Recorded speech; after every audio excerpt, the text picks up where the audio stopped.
Saya tidak mengatakan Yesus itu adalah Allah itu sendiri. Yesus itu adalah firman-Nya Allah yang bersama-sama dengan Allah. Bentar, Bang Sezo, kan belum jatah Anda untuk menanggapi. Kita gantian, Ustadz Alif dulu. Nanti ya.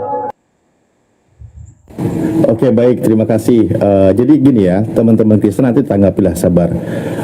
Saya sudah sampaikan tadi berkali-kali. Ingat ya, saya sebutkan nih dalil para nabi. Pertama, saya izin sampaikan dulu berdasarkan Al-Quran dulu nih. Bismillahirrahmanirrahim. Wa ma arsalna min qablika mir rasulin illa nuhi ilaihi annahu la ilaha illa ana fa'buduni. Kata Allah, tidaklah aku mengutus orang rasul pun sebelum engkau wahai Muhammad, kecuali aku wahyukan kepada mereka, para rasul itu, bahwa sesungguhnya tiada Tuhan selain aku, maka sembahlah aku. Ajaran para nabi, utusan Tuhan, itu mengajarkan tentang Tuhan itu Esa. Itu selesai. Nah, itu Al-Quran. Mari kita sekarang lihat ajaran para nabi yang masih ada di dalam kitabnya Kristen. Misal contoh, di dalam tauhidnya Nabi Musa, jelas Ulangan 6 nomor 4, bahwa dengarlah wahai orang Israel, Elohim adalah Tuhan kita, Tuhan yang Esa. Ulangan 32 nomor 39, lihatlah sekarang bahwa akulah dia, tiada Tuhan selain aku yang mematikan dan yang menghidupkan, aku telah meremukkan tetapi akulah yang menyembuhkan, dan seorang pun tidak ada yang dapat melepaskan daripada tanganku. Di dalam tauhidnya Nabi Daud atau Nabi David, kan gitu, 2 Samuel 7 nomor 22 atau Mazmur 86 nomor 8, di situ juga dijelaskan, pasanglah telinga kepada doaku, pasanglah telinga kepada doaku ya Tuhan, dan perhatikanlah suara permohonanku. Sebab di dalam 2 Samuel 7 nomor 22, sebab itu engkau Tuhan besar, tiada Tuhan selain engkau, sebab tidak ada yang sama seperti engkau, dan tidak ada Tuhan selain engkau, menurut segala yang kami tangkap dengan telinga kami. Banyak, Nabi Yesaya juga sebutkan demikian. Semua para nabi mengajarkan Tuhan itu Esa. Bahkan tadi saya sempat singgung, sebutkan dalilnya di dalam Bilangan 23 nomor 19. Elohim itu bukanlah manusia sehingga ia berdusta, dan bukan anak manusia sehingga ia menyesal. Masakan ia berfirman dan tidak melakukannya, atau berbicara dan tidak menepatinya? Ini sudah sangat jelas. Tuhan itu bukan manusia sehingga ia berdusta, bukan anak manusia sehingga ia menyesal. Yesus pernah menyesal? Ada manusia kok Yesus manusia.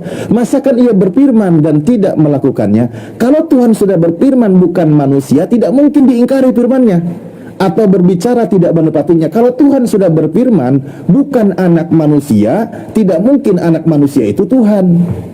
Tapi itu ajaran para nabi, nabi-nabi terdahulu di tengah bangsa Israel atau bangsa Yahudi, termasuk juga ajaran Yesus. Nah, tadi kalau Kristen memang beda. Ini agak lain, memang agak lain kalian. Bahkan Seso tadi mengatakan kalian itu nggak paham Tritunggal. Oh ya sudah, memang ajaran baru. Karena tidak ada ajaran Tritunggal. Ajaran para nabi itu nggak ada ajaran Tritunggal.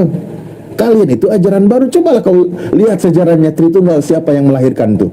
Siapa yang mengajarkan Tritunggal? Kan bukan dari ajaran Yesus, bukan dari ajaran Nabi Musa, bukan dari ajaran Nabi Yesaya, bukan ajaran Nabi Daud, Salomo, dan seterusnya. Bukan mereka yang mengajarkan.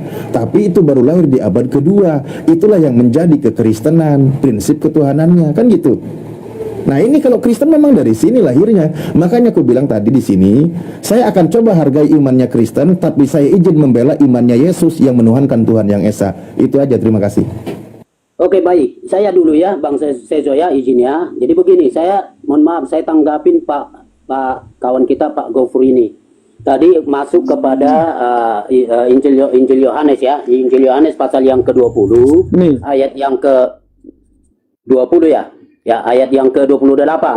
Thomas menjawab dia, "Ya Tuhanku dan Allahku." Lalu Bapak masuk kepada penggunaan nominatif, kemudian bandingkan dengan penggunaan vokatif. Sorry Pak, kami juga walaupun tidak pintar-pintar amat, kami belajar kaidah penggunaan bahasa Yunani. Sorry, yang Bapak sampaikan kalau itu genetif, itu Bapak menyatakan apa tadi? Nah, tapi justru genetif menyatakan kepemilikan, gitu loh ya, penjelasan milik. Makanya disebut Tuhanku, gitu loh. Itu kasusnya genetif. Kalau vokatif itu seruan, itu misalnya ya Tuhan, misalnya di dalam Matius pasal yang ke-7 ayat 21, tidak semua orang yang berseru-seru kepadaku, Tuhan, Tuhan, kurie, itu vokatif. itu seruan. Jadi penggunaan kaidah penggunaan bahasa Yunani tadi tidak tepat, lalu Bapak mengambil kesimpulan bahwa itu adalah semacam Thomas kaget karena itu begini-begini. Sorry, bukan Bang. Ya, itu tidak substantif. Sorry, kami tidak pakar, tapi kami belajar bahasa Yunani. Walaupun kami menghindar untuk mencoba membuktikan soal-soal itu dari bahasa Yunani, gitu loh ya. Jadi bukan itu. Kemudian kepada Bang Alif, ya kami terima kasih ya. Tapi tadi ada pernyataan Abang mengatakan bahwa Yesus tidak pernah mengajarkan Tritunggal. Kalau soal istilah, semua kami sepakat istilah Tritunggal itu tidak ada dalam Alkitab. Atau tidak apa-apa. Tetapi konsepnya ada. Kalau Bapak kutip tadi di dalam Ulangan pasal yang ke-6 ayat 4, itu memang disebutkan Allah itu Esa. Nah, bandingkan dulu, mungkin ini saya lempar saja, saya supaya tidak terkesan menggurui. Kata Esa di dalam bagian itu, dan di dalam Kejadian pasal 22 ayat 2 ada kata tunggal. Nah, kata Esa yang Anda maksudkan tunggalkah atau Esa seperti yang kami? Tapi kalau kata tunggal dengan pengertian Esa, itu kata aslinya berbeda. Jadi tolong dipelajari baik-baik. Itu sebabnya kekristenan bukan memaksakan soal Tritunggal. Kemudian soal Yesus, apakah Yesus tidak pernah mengatakan itu? Pergilah, jadikan semua bangsa muridku dan baptislah mereka dalam nama tunggal, ya. Di dalam nama yang tunggal itu ada dalam nama Bapa, dalam nama Anak, dalam nama Roh Kudus. Nah, tunggal kok 3 nama ya? Nah, jadi Yesus itu sudah jelas menginkludkan bahwa ada 3 pribadi itu, gitu loh, ya. Jadi jangan dituduh lah. Oke, itu dulu. Makasih. Ya, Martin mau masuk. Martin dari pihak Kristen mau masuk, mau Bentar mendapatkan. dulu, tanggapi dulu itu. Enggak, dua-dua. Ini dua-dua dari tadi Bang Andi. Kasih kesempatan aku. Ya, di perjanjian lama, Tuhan menggunakan kata kita, baiklah kita menjadikan, nah itu, baiklah kita. Kalau Tuhan itu tunggal, kenapa dia nggak bilang baiklah? Kata. Nah, terus Elohim itu satu yang majemuk, bukan satu tunggal Elohim. Kalau yang tunggal itu Eli. Elohim itu satu majemuk. Begitu. Udah waktu Ya, habis. sekian dulu. Silakan, Ayo Gopur. Ya sudah. Silakan Bang Gofur, dibantah itu Bang Gofur. Ya, gimana sih Bang Prey? Bang Prey, kenapa Anda tiba-tiba lari ke di situ genetif? Sudah saya tunjukkan bahwa di situ adalah studi kasusnya atau kasus katanya adalah nominatif. Kenapa Anda jadi balik ke genitif? Ini loh dengan jelas di sini. Bentar ya, saya nggak nunjukin data lah ya. Bentar. Ini dengan jelas di sini non nominatif maskulin singular. Bentar, aduh lemotnya. Nih di sini ya. Aduh. Iklan. Nih non nominatif maskulin singular. Kenapa kok nominatif ini bisa jadi genitif? Saya dapat kata nominatif itu dari sini, dari keterangan yang ada di dalam Biblemu sendiri. Saya nggak ngarang. Oke, baik. Nominatif Saya tanggapin, Bang, ya. Lo gimana sih? Bentar dulu. Yang Muslim ini, Muslim dulu. Oke, makasih. Yuk, saya kira tadi bisa Gimana supaya sih? cepat, mumpung dibuka. Ini makanya saya bukakan di sini kan nominatif. Kyrios menggunakan kata nominatif. Theos juga menggunakan studi kasusnya adalah nominatif. Nominatif sama genetif itu berbeda. Studi kasus itu memang ada nominatif, ada genetif. Tapi kalau di sini ini genetif beda. Anda terangkan tentang genetif. Kalau genetif memang kepemilikan. Tapi sayangnya di dalam Yohanes 20:28 itu kasusnya bukan genetif tapi kasusnya nominatif. Gimana kau ini nggak menanggapi sesuai dengan data yang ditampilkan gitu loh. Kalau Bentar, gini, Muslim satunya, Ustaz Alif silakan. kalau Anda mau membantah, sebentar dulu. Gini, kenapa sih Kalau Anda mau membantah, silahkan bawakan data. Sama seperti saya membukakan data untuk Anda.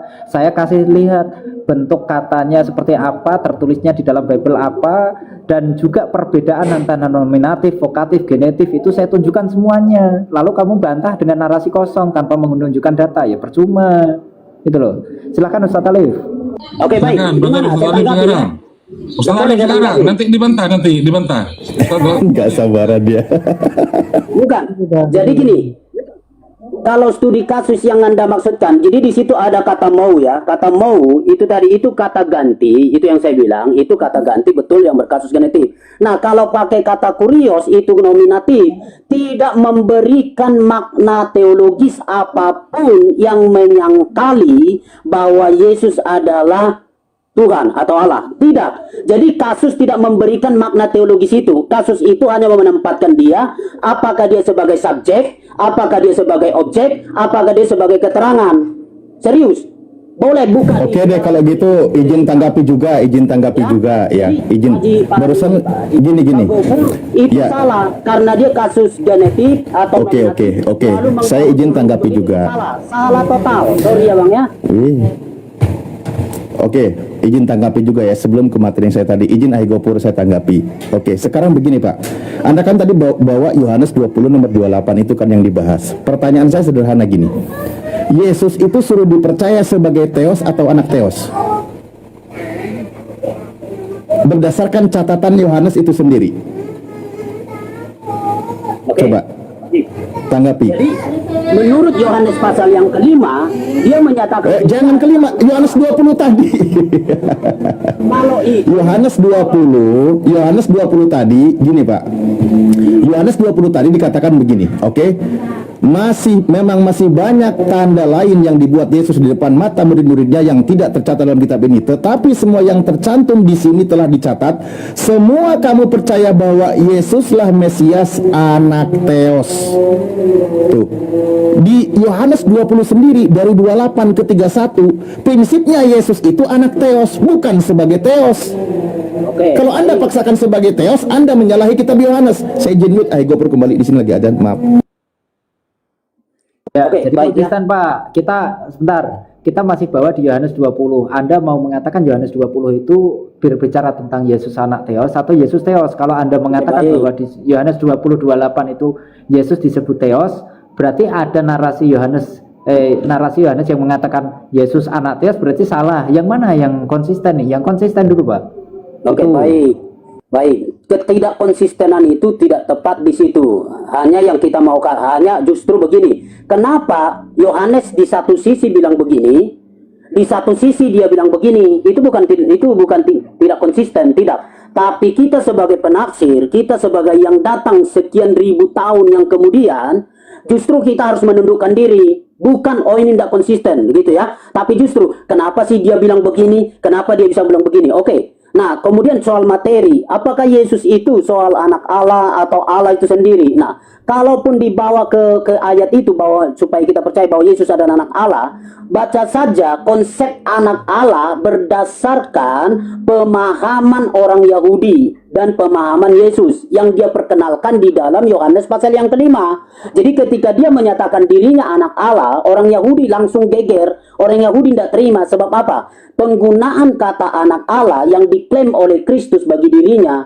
itu orang Yahudi langsung nangkap, berarti kamu menyatakan dirimu sebagai Allah, gitu loh. Jadi bukan soal anak diperanakan lahir dari apa? Aduh, Kelahiran. izin saya coba tanggapi dulu ya, gini loh. Pak Freddy, gini. Kitab Anda ini kan menjelaskan tadi, ini dalam bahasa Yunaninya ya, dikatakan Yesus itu, kan tadi saya baca tuh Yohanes 20 nomor 31. Harus dipercaya, intinya Yohanes menulis kitab, aduh nggak bisa open cam aku ya. Sorry. Nggak apa-apa, Oke, Pak. saya nggak usah lah, agak susah. Aku bantu. Intinya nggak apa-apa. saya baca sekali lagi ya. Tetapi semua yang tercantum di sini telah dicatat supaya kamu percaya bahwa Yesuslah Mesias, anak Theos, huios hotheos, dan supaya kamu oleh imanmu memperoleh hidup dalam namanya.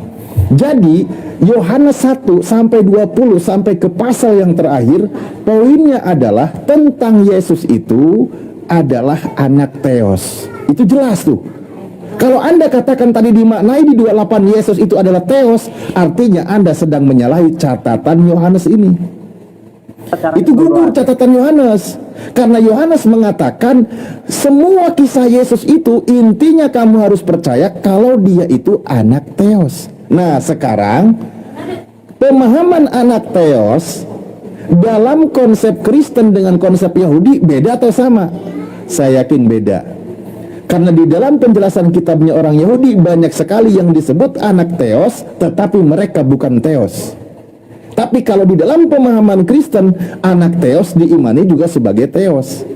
Ibaratkan ada anak dewa Zeus, Hercules juga dewa, gitu. Jadi beda di situ. Makanya aku bilang tadi, ketika membahas tentang ketuhanan antara Yahudi dengan Kristen, Yahudi udah tuntas tentang ketuhanan.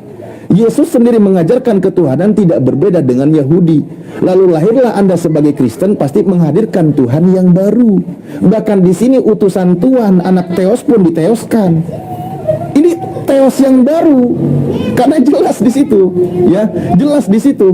Yesus itu anak Theos. Dalam pemahaman orang Yahudi, anak Theos itu bukan Theos, atau bahasa Ibraninya Bnei Elohim. Bnei Elohim dalam kitab Yahudi bukan Elohim, bukan, Pak.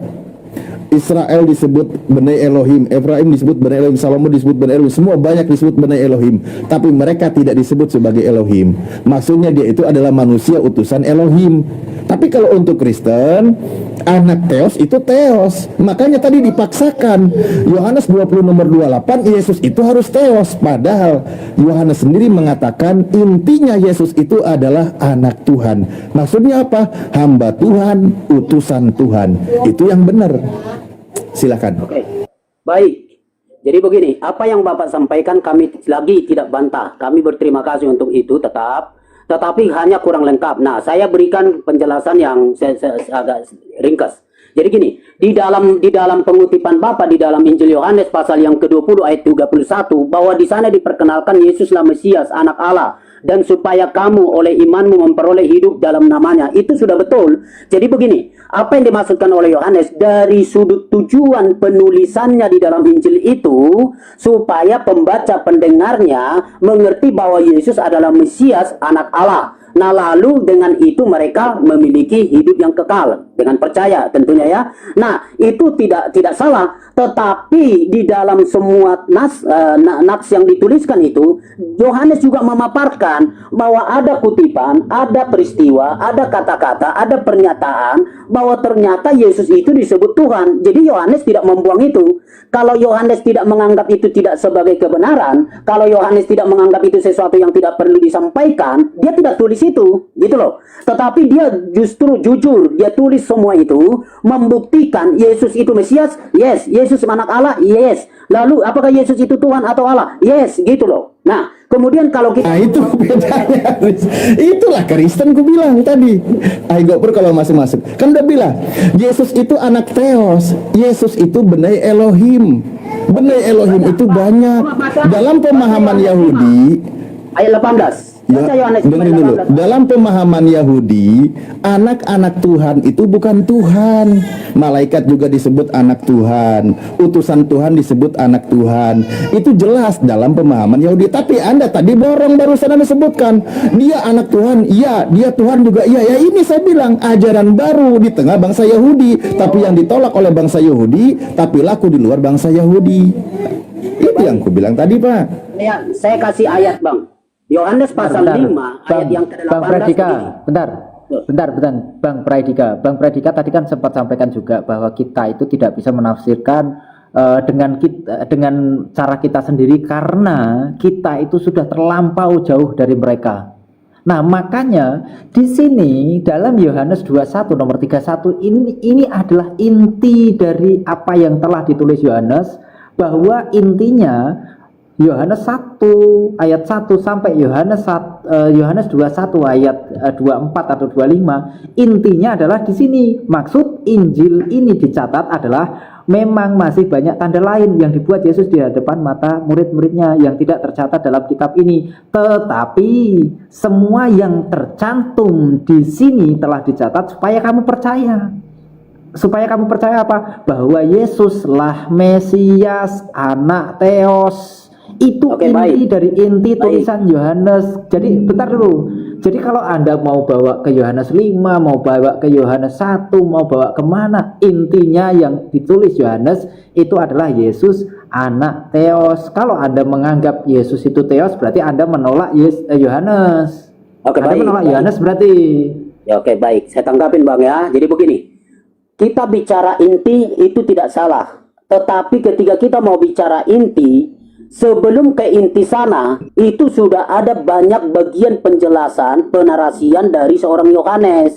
Nah, dia jelaskan dulu sebelum ke kesimpulan kepada inti itu. Nah, itulah yang saya sebutkan. Kami tidak bantah inti. Tetapi kebenaran-kebenaran sebelum inti itu pun juga sudah diterangkan dengan jelas. Gitu loh. Kenapa kita tidak terima? Di Yohanes pasal 1, di ayat 1, dia sudah jelaskan. Kenapa kita tidak mau terima? Walaupun intinya apa? Tujuannya mau mengatakan supaya percaya Yesus. Kalau percaya Yesus dia memiliki hidup kekal. Itu tujuan betul. Tapi yang mau dipercayai ini dijelaskan dulu detail. Diberitakan dulu narasinya. Yang mau dipercaya ini. Kenapa dia disebut Mesias? Kenapa dia disebut anak Allah? Ada penerangan-penerangannya di belakang. Gitu loh Bang. Kami tidak Ya bantah sudah. itu. Oke. Nah, Oke, sorry. sekarang pertanyaannya, Bisa sabar. dijawab aja, Bang. Pertanyaannya simpel pertanyaannya. Kalau inti dari tulisan Yohanes, kita harus percaya Yesus itu sebagai Theos atau Yesus sebagai anak Theos. Intinya, Yesus sebagai Theos atau Yesus sebagai anak Theos intinya. Oke, baik. Pernyataan Abang sedang ngomong buat begini. Dia mau menyatakan bahwa Yesus anak Allah, tapi tidak memberikan penyangkalan terhadap bahwa Yesus adalah Allah. Tidak ada penyangkalan Bang. Kecuali dengan narasi kita, prasuposisi kita datang, oh itu sudah menyangkali, tidak ada. Yohanes tidak ada menyangkali, ya, penjelasan dia tidak menyangkali bahwa Yesus adalah Allah, justru dia menegaskan. Itu satu. Mungkin juga saya tanya Anda, saya tanya Bapak begini, kira-kira apa yang disebutkan dengan istilah anak Allah menurut Bapak dalam konteks ini? Loh, tadi sudah disampaikan oleh Ustadz Alif. Silakan Ustadz Alif. Ayatnya mana? Di dalam Yohanes ada enggak? Loh, ada dalam Matius banyak. Enggak, dalam Yohanes. Ada enggak konsep anak Allah itu dalam Injil Yohanes? Begini pemahamannya Pak, begini cara memahaminya. Konsep anak Tuhan itu bahasa Indonesia. Bahasa Yunani tadi kan hoios hotheos. Dalam bahasa Ibrani itu benai Elohim. Nah, di dalam pengajaran Yesus, Yesus berdialog, Yesus berdiskusi di tengah bangsa Yahudi.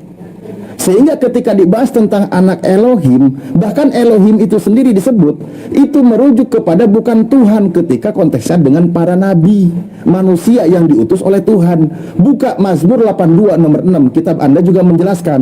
Ada juga disebut Elohim, ada yang disebut sebagai benai Elohim.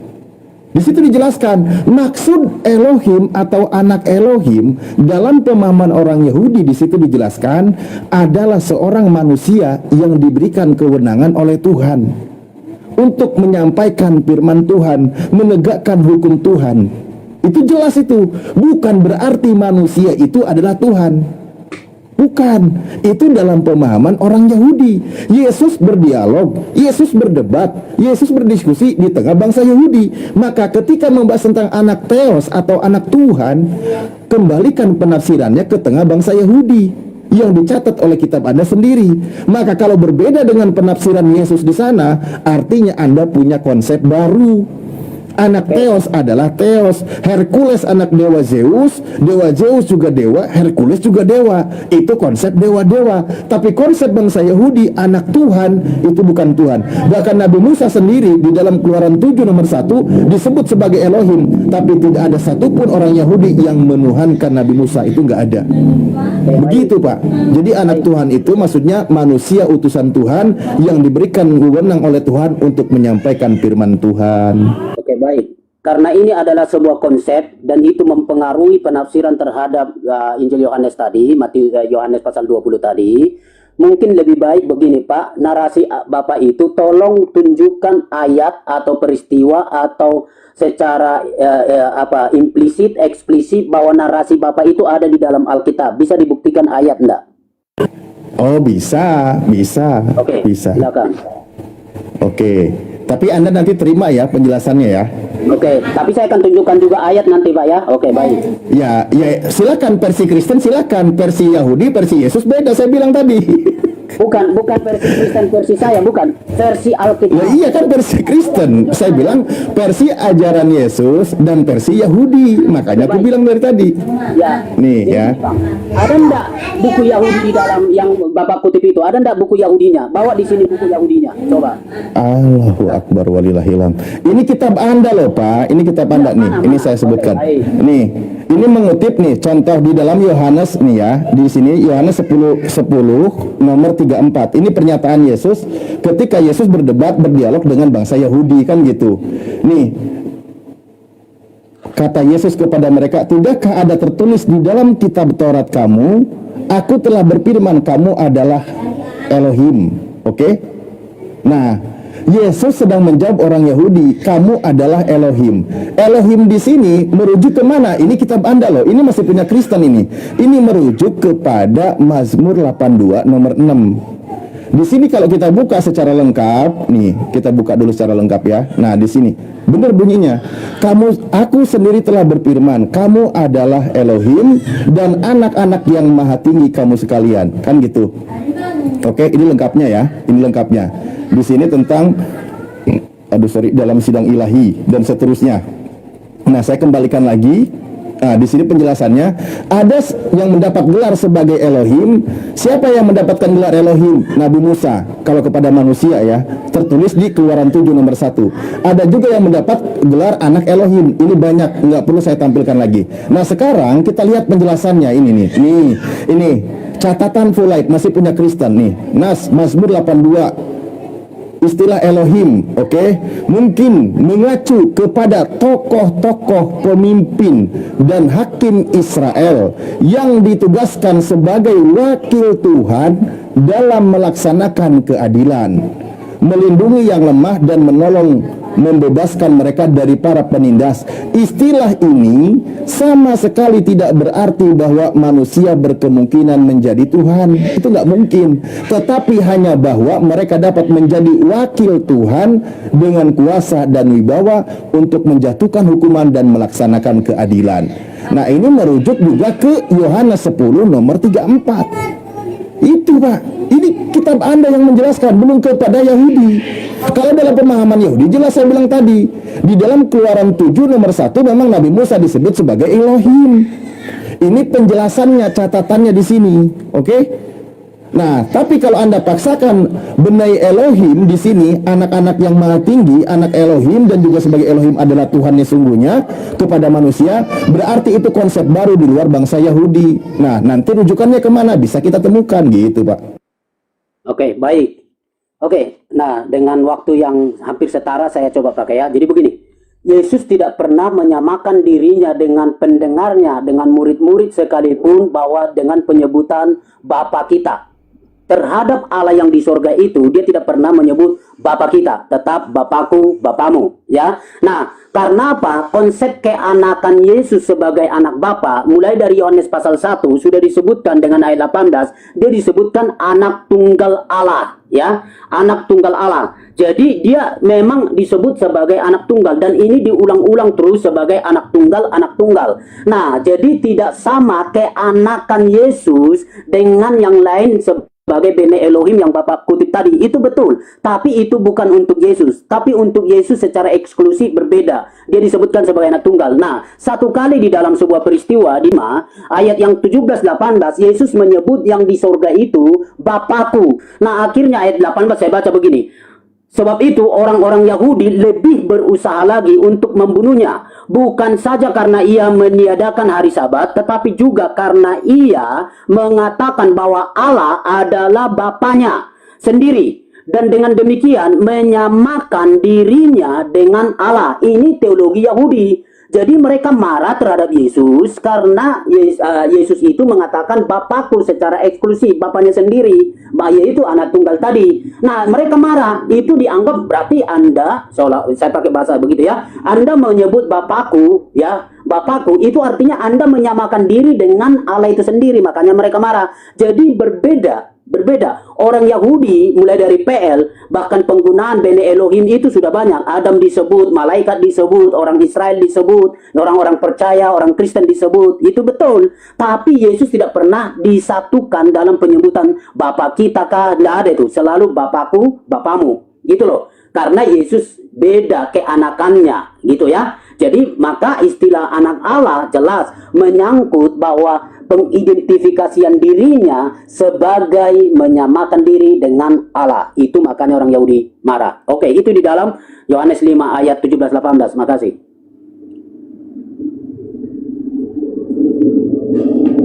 Ustaz Alif. Assalamualaikum warahmatullahi wabarakatuh. Waalaikumsalam warahmatullahi wabarakatuh. Yang lain boleh lanjut ya. Di sini noise juga, aku di rumah lagi noise. Jadi nanti oke. Tadi sebenarnya di Yohanes 10 nomor 34 itu kan dialog benar. Orang Yahudi itu salah paham tentang anak Tuhan. Makanya Yesus kembalikan dalilnya kepada kitab Yahudi. Ini loh ada tertulis di dalam kitab kamu juga. Utusan Tuhan itu disebut sebagai anak Tuhan, bahkan mendapat gelar sebagai Tuhan. Itu Yesus lagi ngingetin sama orang Yahudi. Tolong dipahami, Pak. Maksudnya di situ, di dalam kitabmu orang Yahudi ada orang yang mendapatkan gelar anak Tuhan, bahkan gelar Tuhan, tapi dia bukan Tuhan. Yesus itu sedang menjelaskan dia itu utusan Tuhan. Orang Yahudi salah paham, dia kembalikan dalilnya pakai kitab mereka. Itu maksudnya, Pak. Oke, silakan yang lain lanjut ya. Di sini aku lagi noise, maaf. Bang Baal masuk, Bang Baal. Saya klarifikasi sebentar sama dia ya. Lanjut. Ini enggak bentar doang sih. Ini Pak Pradika ini dari tadi gue denger sih sebenarnya mau kemana arahnya gitu. Kesimpulan saja nih. Apakah Tuhannya Yahudi itu sama dengan Tuhannya Kristen? Kan Yahudi terus dibawa-bawa. Bro, Pradika, siapa nama Tuhannya Yahudi? Siapa nama Tuhan Anda? Apa sama atau beda? Baik Pak, yang bawa-bawa Yahudi itu justru Bang Alif ya, soal identitas anak Allah. Oke ya, jadi silakan tanyakan ke Bang Alif ya. Saya justru konsen saya di dalam Injil Yohanes tadi. Oke, baik. Injil Yohanes. Yohanes itu siapa? Oke, buat secara lengkap narasi, lalu tanya, lalu saya jawab secara narasi. Yuk. Enggak, Yohanes itu siapa? Itu doang. Enggak lah. Buat aja narasi Anda, lalu pertanyakan, lalu saya jawab. Kalau begini nanti rusuh. Dengan Bang Alif tadi sudah agak kondusif. Saya sederhana loh. Yohanes itu siapa kok rusuh? Nah, karena nanti saya jawab, Bapak ini. Jadi kita jadi. Enggak jawab aja, enggak apa-apa. Yohanes itu siapa? Saya Bang Alif aja. Saya diam aja. Saya diam mau 5 menit boleh, enggak apa-apa. Silakan aja. Kalau begitu saya bernarasi dulu ya, enggak apa-apa, saya ikuti. Baik. Ya. Kalau nggak salah itu Yohanes itu kan muridnya Yesus, gitu ya. Muridnya Yesus. Pertanyaannya adalah siapakah nama Tuhannya Yohanes? Silakan.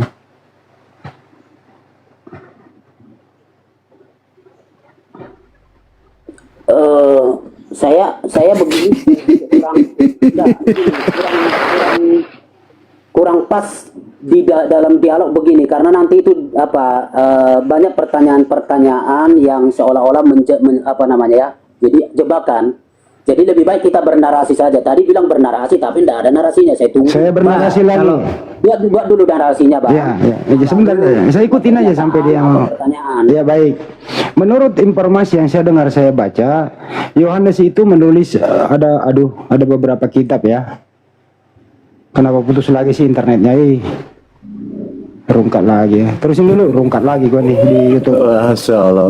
Bukan internet Bang Andi, semua sama aku juga. Oh gitu ya. Lanjut Ustaz Alif, ada gangguan, ada apa? Bang Andi lanjut, aku lagi. Lanjut. Jadi tadi Ustaz, kita sedikit masuk ya. Jadi anak Allah ini bukan Allah gitu ya, bukan Allah. Jangankan jadi Allah, jadi Tuhan pun tidak layak sepertinya Yesus ini ya, karena kalau kita memahami anak Allah ini, tentu kita akan bertanya kepada Yohanes, karena Yohanes yang menulis, bukan kata bapak-bapak gereja. Ngapain kita percaya bapak gereja percaya kepada Anda? Saya kan harus percaya kepada Yohanes, karena dialah yang menulis, dia yang paham. Jadi menurut Yohanes bahwa Yesus ini bukan Allah. Katakan di mana katanya? Di Yohanes 17 ayat 3. Engkau satu-satunya Allah yang benar. Yesus menunjuk dia. Kepada siapa? Kepada Allah Bapa yang di surga. Dan Yesus mengklaim dirinya apa? Aku Yesus Kristus yang telah engkau Allah utus. Yesus utusan Allah, berarti gampang kok. Oh Baal, di mana lagi bahwa Yohanes mengajarkan bahwa Yesus bukan Allah? Jadi jelas itu yang tadi Anda salah. Benar berarti. Berarti kalau Anda memahami Yohanes 20 tadi, itu Anda berbicara ke referensi lain. Logikanya begitu, belajarnya begitu. Jangan comot ayat, Anda mau menyimpulkan. Anda harus merujuk lagi. Cerita apa itu? Tentang Yesus kebangkitan. Kebangkitan itu kepada siapa dia bertemu? Kepada Thomas dan kepada murid-murid lainnya lagi. Itu menunjukkan bahwa dia itu sedang menunjukkan dia Mesias. Makanya baca di Lukas juga, itu ada ceritanya sama dengan narasi di Lukas. Kalau Anda bernarasi bahwa Yesus ini Allah, Anda juga harus mengakui Yesus ini hantu. Karena murid-muridnya bilang Yesus juga hantu. Gampang kok. Tidak ada bantahan dari Yesus bahwa dia pada saat dipanggil hantu. Apakah Yesus membantah dia hantu? Tidak. Malah Yesus pada saat dipanggil sama Thomas, ya Tuhanku, ya Allahku, apa yang dia bantah? Dia bantah bahwa lihat cucuk tanganku. Aku bukan hantu, dia bilang. Tetapi ketika Yesus itu dikatakan hantu di ayat lain, oh engkau hantu, itu hantu. Tidak ada Yesus membantah di sana. Tidak sama sekali. Nah, Anda seharusnya berpikir begitu secara logika seperti itu. Jadi itu udah dibantah pengertian-pengertian Anda tentang siapa Yesus. Itu dibantu oleh Yohanes sendiri, bahwa siapa yang bilang Allah lebih besar daripadaku. Nah, berarti Yesus bukan Allah, karena Allah itu lebih besar daripadaku. Yesus yang ngomong loh, bukan si Baal. Lalu apa kata Yesus? Di Matius dikatakan, di Yohanes lain dikatakan apa ya di Yesus ini? Yesus itu siapa? Yohanes? Oh, bukan siapa-siapa, dia utusan kok kata Yohanes. Lalu diperkuat di ayat-ayat lain apa? Apa perkataan Yohanes diperkuat oleh yang lain? Diperkuat. Apa dikatakan bahwa di Matius, kepadaku telah diberi segala kuasa dari Bapa, dari Allah. Apa berarti bukan dia? Gampang kok. Matius mendukung pernyataan Yohanes bahwa Yesus bukan Allah. Lalu tanya lo, Markus kok temannya juga? Ya, temannya juga. Coba aku tahu. Allah Maha tahu? Ya, Maha tahu. Loh, Yesus Maha tahu? Kagak dia. Loh, di mana kau berkata begitu? Di Markus 13 dikatakan, tentang hari itu tidak seorang pun tahu, anak pun tahu, tidak tahu. Yesus tidak tahu. Lalu Yesus siapa yang tahu? Hanya Allah yang tahu. Lah, berarti bukan. Gampang kok.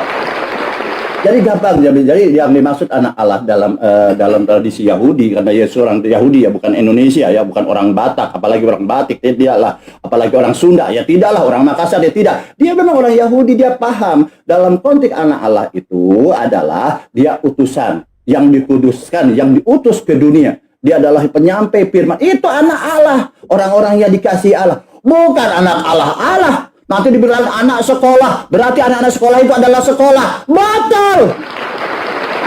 Tidak seperti itu. Jadi dari bantah oleh Yohanes ya. Yesus itu tidak mengatakan anak Allah. Karena Yesus, aku berkata, aku adalah Allah dan aku adalah Allah. Tidak ada. Seperti itu ya. Sudah dibantah oleh Yohanes dan dibantah oleh yang lain. Terima kasih. Oke, baik. Saya langsung tanggapin Pak ya. Terima kasih. Jadi begini lagi, ini adalah hal yang serius untuk kita para pegiat-pegiat TikTok ini. Lagi berani membicarakan Yesus dari Alkitab. Oke, bagus. Tapi saran saya, tolong melihatnya secara utuh ya. Tolong melihatnya secara utuh. Dari tadi kita mulai dari awal pendiskusinya.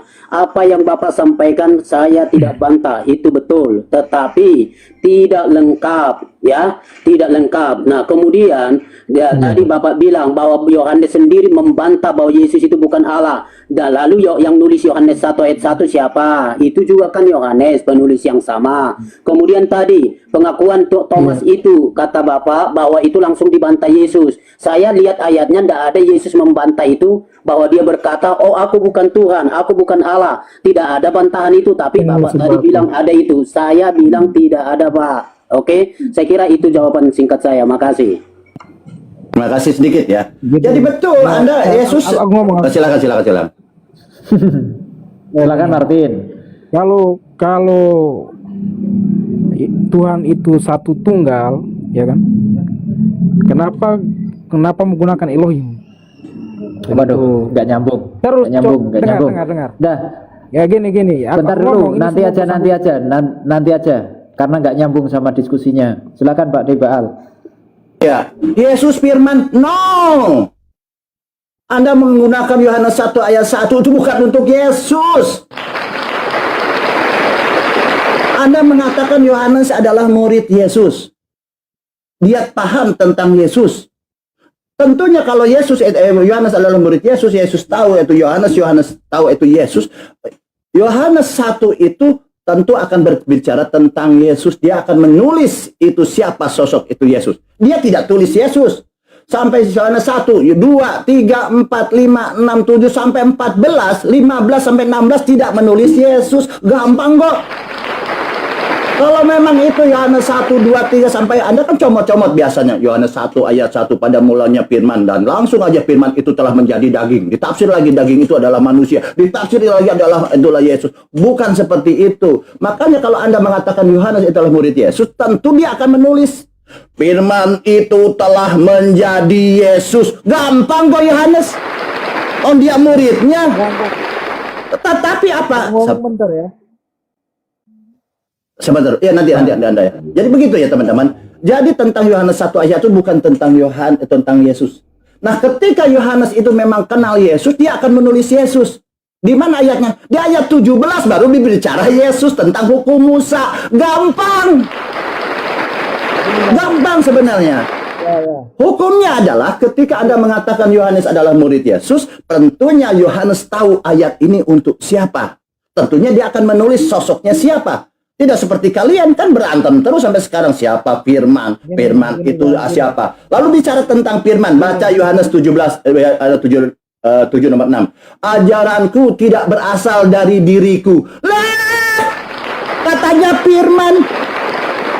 Bukan si Baal yang ngomong, Yesus sendiri. Ajaranku bukan berasal dari diriku sendiri. Apa coba? Tapi kata Yesus apakah? Tetapi dari Allah yang telah mengutus aku. Dia bukan firman. Dia, sabar dulu sedikit lagi. Iya oke, Anda kan berdua sedikit lagi. Jadi dia bukan firman, bukan Allah. Ajaranku bukan dari diriku sendiri. Bukan dari Allahku sendiri. Apa coba? Ajaranku bukan dari diriku sendiri, tetapi dari Allah yang apa? Yang mengutus aku. Gampang kok. Apa susahnya kalian? Lanjut. Dengar. Aku dulu ya. Bentar. Ini Martin kalau mau sebentar, kalau mau menanggapi, silahkan menanggapi apa yang didiskusikan, jangan melenceng. Iya, ini aku tanggapi yang didiskusikan. Ya. Iya, topik diskusi ya, jangan beralih ke topik lain. Iya, benar. Ya, misalnya hanya ada satu Allah kan gitu, yaitu Bapa, dan satu Tuhan yaitu Yesus. Itu gampang kok. Lanjut. Gampang kok. Gini, aku tanggapi. Jangan ngamuk ya, jangan marah ya, jangan menghujat. Aku tanggapi ya. Kalau kita menafsirkan suatu teks itu berdasarkan ilmu hermeneutika. Paham nggak ilmu hermeneutika? Kita menafsirkan teks itu ada dalam teks, satu kalimat itu ada dalam paragraf. Paragraf itu ada dalam satu narasi besar. Jangan ambil satu ayat terus menafsirkan. Satu kalimat itu ada dalam satu paragraf. Ya, Yohanes itu, Injil Yohanes itu menceritakan tentang sejarah hidup Yesus. Berarti Yohanes 1 itu pada mulanya adalah firman itu bersama-sama itu menceritakan tentang Yesus. Latar belakang kenapa Yesus ada di dunia. Gitu loh. Itu hermeneutika, jangan satu ayat terus ambil kesimpulan. Itu ilmu penafsiran. Gitu. Ya, kau ngomong hermeneutik aja susah, hermeneutika aja susah. Sok mau menjelaskan tentang hermeneutik. Kamu juga ketika menjelaskan. Diam dulu. Teks. Diam dulu. Kamu menggunakan pemahaman hermeneutik, tapi hermeneutikmu itu blunder. Karena apa? Kamu mengatakan bahwa tidak boleh kita mengambil hanya 1, 2, 3 ayat, harus menggunakan satu paragraf atau satu perikop atau apakah di situ. Coba lihat perikopnya, apakah perikopnya di Yohanes 1 ayat 1 sampai Yohanes 1 ayat 14 itu masih sama satu perikop dengan Yohanes yang mengatakan tentang bercerita tentang hukum Taurat yang menyinggung Yesus. Itu sudah beda. Makanya yang disampaikan Bang Baal Yohanes 1 ayat 1 yang pada mulanya firman dan lain-lain itu sampai Yohanes 1 ayat 14 firman itu menjadi manusia, itu tidak ada nama Yesus di situ. Gini, itu Bang, yang dimaksudkan. Sebentar dulu. Kalau kamu mau membahas, oke, kita fair membahas. Yang disampaikan Bang Baal itu Yohanes 1 ayat 1 sampai selanjutnya barulah di ayat 17-nya ada nama Yesus. Tapi itu perikop yang lain. Kenapa kau menggunakan dengar. hal yang memang. justru blunder kamu sendiri? Itu penafsiran, ilmu penafsiran kan begitu. Iya, kamu menafsirkan itu dari mana coba? Injil yang menceritakan sejarah hidup Yesus itu salah satunya itu Injil Yohanes. Dari keseluruhan Injil Yohanes itu menceritakan sejarah hidup Yesus dari awal sampai akhir. Begitu loh. Jadi Yohanes 1 itu pada mulanya adalah firman, itu menjelaskan latar belakang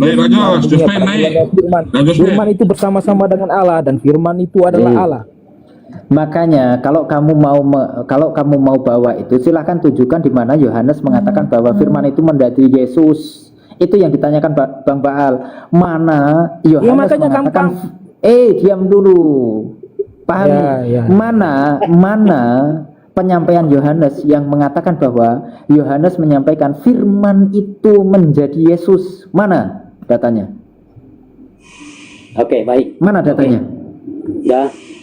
Nah, Bang, yang boleh, kamu boleh masuk, Pak, ya? Lebal mereka ini. Ya, baik. Jadi begini, Pak. Oke lah, kita mengenal ada beberapa kitab-kitab di dalam PB, lalu ada Injil-Injil ya. Jadi Injil-Injil itu jika ditinjau dari sudut genre atau genre tulisan, maka dia Injil adalah menjelaskan, menerangkan keterangan-keterangan siapa pribadi Yesus atau biografi, peristiwa-peristiwa kristologis sesuai dengan kepentingannya. Nah, oke. Maka kalau kita lihat semua Injil Matius, Markus, Lukas itu jelas. Lalu Yohanes 1 begini, apakah tentang firman itu mengacu kepada seseorang atau tidak, kan itu ya. Nah, tapi harus dari teks ya, jangan narasi. Kemudian melihatlah identifikasi siapa itu firman. Nah, lalu di sana banyak menggunakan kata-kata ganti. Oke, iya. Oke. Kemudian ternyata ada keterangan nanti ternyata ia sudah menjadi daging. Oke. Nah, lalu iya ini pun masuk dalam pemberitaan Yohanes Pembaptis. Si iya itu. Nah, lalu satu kali si Yohanes Pembaptis berkata, "Inilah yang kumaksudkan." Ternyata itu Yesus. Jadi kalau kita sodorkan pribadi yang lain, mungkin kita akan menjadi orang aneh di dalam studi untuk melihat naskah. Siapa itu sebenarnya? Silakan kalau misalnya Bang Baal tidak percaya, tidak apa-apa. Tapi orang non-Kristen sendiri pun percaya bahwa yang dimaksud di situ adalah Yesus, gitu loh Bang. Oke, makasih. Oke, Gitu, Bang. oke, baik. Yohanes Pembaptis sendiri Ya, diam. Ya, Martin, Yohanes sendiri aja cukup. mengatakan. Udah nggak usah ngomong. Yesus itu ada sebelum Yohanes Pembaptis. Cukup. Kalau Anda mengatakan oke, kita ikutin bahwa mereka mengatakan Yesus itu adalah firman. Sekarang pertanyaannya, firman itu adalah ciptaan Tuhan atau Sang Pencipta? Firman itu ciptaan Tuhan atau pencipta? Saya tanya. Jawab coba. Firman itu ciptaan Tuhan atau Sang Pencipta? Baik, kembali ke dalam teks ya Pak. Saya jawab dari dalam teks. Tidak ada disebutkan dia di sana sebagai ciptaan. Justru dia adalah sebagai pencipta. Nah itu ya, di dalam ayat 3. Gitu loh ya. Pada mulanya Oke, baik, ini makasih. siapa sih Martin ini? Kenapa nih nyerobot aja kau ini Martin? Sekarang saya kasih lihat, silahkan dibaca ya, silahkan dibaca. Saya akan tunjukkan ya, silahkan dibaca. Terserah Anda mau percaya atau nggak percaya, itu terserah. Ya, bentar. Saya akan tunjukkan aja. Tidak ada bahwa firman itu ciptaan ya, kamu bilang ya. Nih. Saya akan Gini bang, tunjukkan. Diam dulu Martin. pada mulanya Ngapain adalah sih kau firman. ini? Ah, parah ini orang nih. Diam dulu kau. Gantian kita ngomong.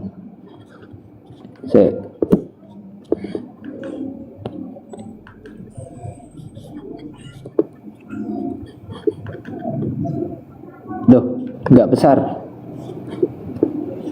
Oh, Ustaz Arif lagi ngopi, nggak bisa membesarkan diri. Ustaz Arif, monitor Ustaz.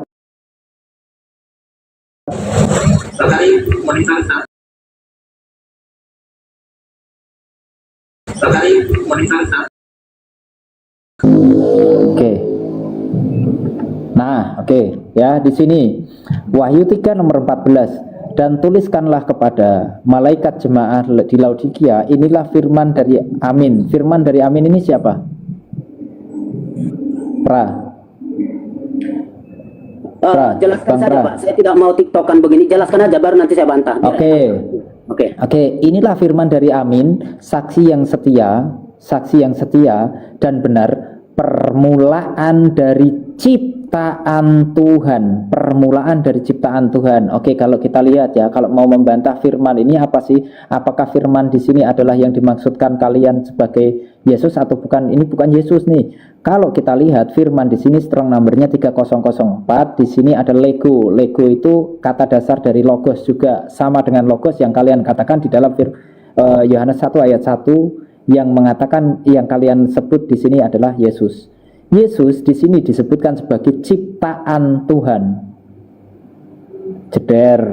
Anda tadi mengatakan bahwa firman itu tidak pernah diciptakan. Di sini dikatakan firman itu adalah awal dari ciptaan Tuhan. Bahkan di dalam dua Filipi atau apa itu? Dua Efesus atau lupa aku. Ya udah ditanggapi dulu, nanti saya sambil ingat-ingat yang lain. Baik. Saya masuk sedikit ya, boleh ya? Silakan. Oke, sedikit sebelum ditanggapi Baik. Bang Pradika ya. Oke, Ya, saya baik. tanggap, saya ada sedikit. Jadi jangankan jadi Allah ya, Yesus menjadi Tuhan pun tidak layak gitu ya. Karena apa? Itu sudah dibantah oleh Yohanes semua, bahwa yang berbicara tentang Yohanes 1 itu ya 1 2 3 4 5 6 itu bukan bicara tentang Yesus. Di ayat 1 2 3 4 dia berbicara tentang pribadi Allah bersama firman-Nya. Bukan bicara Yesus. Bicara di ayat 6 berbicara tentang Yohanes. Tentang kesaksian Yohanes. Di ayat 7, 8, 9, 10 berbicara tentang terang. Tuhan ini memberi terang. Nah, kalau kita bicara terang ini Yesus, ya kita tanya Yohanes. Kan gampang nih. Siapa yang menjadikan langit dan bumi? Kita tahu. Yesus bersyukur. Aku bersyukur kepada Allah, dia bilang. Pencipta langit dan bumi. Nah, begitu ceritanya. Jadi ayat 3, 2, 4, 5 ini berbicara tentang dia yang maha pencipta. Karena Yesus berkata, aku bersyukur kepadamu, Bapa Allah, Tuhan pencipta langitmu. Ini berbicara tentang dia. Di ayat 6 berbicara tentang Yohanes. Gampang kok, ini susah-susah amat sih. Ya kan? Ini tentang Yohanes Pembaptis di sini yang bisa. Jadi disebutkan. Karena Yohanes tahu siapa Yohanes Pembaptis. Maka dituliskanlah Yohanes. Lalu di ayat berikutnya tentang siapa terang itu. Kita tanya Yohanes, itu yang kau maksud ini tadi kan berbicara tentang Allah, tentang pencipta langit dan bumi. Ini adalah Allah itu sendiri, bukan Yesus. Kan begitu gampang. Lalu di sini kalau dilanjutkan tentang terang, siapa terang nih? Ya Yohanes bilang itu tentang Allah. Bukan katanya orang Kristen ini katanya Yesus. Ya botol ya, orang Kristen tidak paham aku, dia bilang. Loh kau buktikanlah, jangan kita bilang botol Kristen, botol Kristen, dia bilang. Di mana bahwa Allah ini terang? Baca katanya Yohanes di 1 Yohanes 1. Baca 1 Yohanes 1. Perikopnya apa di situ? Perikopnya jelas. Allah adalah terang. Nah, jadi bukan bicara Yesus. Ingat, makanya kalau kita ingin memahami ayat, kita tanya si penulisnya. Apa sih si penulisnya? Tentang terang, apa dikatakan di situ? Di 1 Yohanes 1 dikatakan begini, perikopnya jelas ditulis, Allah adalah terang. Ini sama narasinya. Nah, sama dengan narasinya di ayat 1 Yohanes. Jadi mengingatnya gampang teman-teman untuk belajar ya. Kalau Anda membahas 1 Yohanes tentang terang, baca juga 1 Yohanes 1. Di ayat di sini dikatakan, dan inilah berita. Nah, kabar gembira dia bilang. Dan inilah berita yang telah kami dengar dari Dia, dari Bapa, dan yang kami sampaikan kepada kamu. Allah adalah terang. Dan di dalam Dia sama sekali tidak ada kegelapan. Nah, itu membahas, Yohanes ini membahas tentang Yohanes 1, 7, 8, 9 tentang terang itu. Ia datang sebagai saksi untuk memberi kesaksian tentang terang supaya oleh Dia semua orang menjadi percaya. Ini percaya tentang Yohanes yang menjadi saksi. Lalu ayat 8, ia bukan terang itu. Yohanes bukan terang itu, tetapi ia harus memberi kesaksian tentang terang itu. Ayat 9 menjelaskan tentang terang ini. Terang yang sesungguhnya yang menerangi setiap orang sedang datang dalam dunia. Ia ada di dalam dunia dan dunia dijadikan olehnya.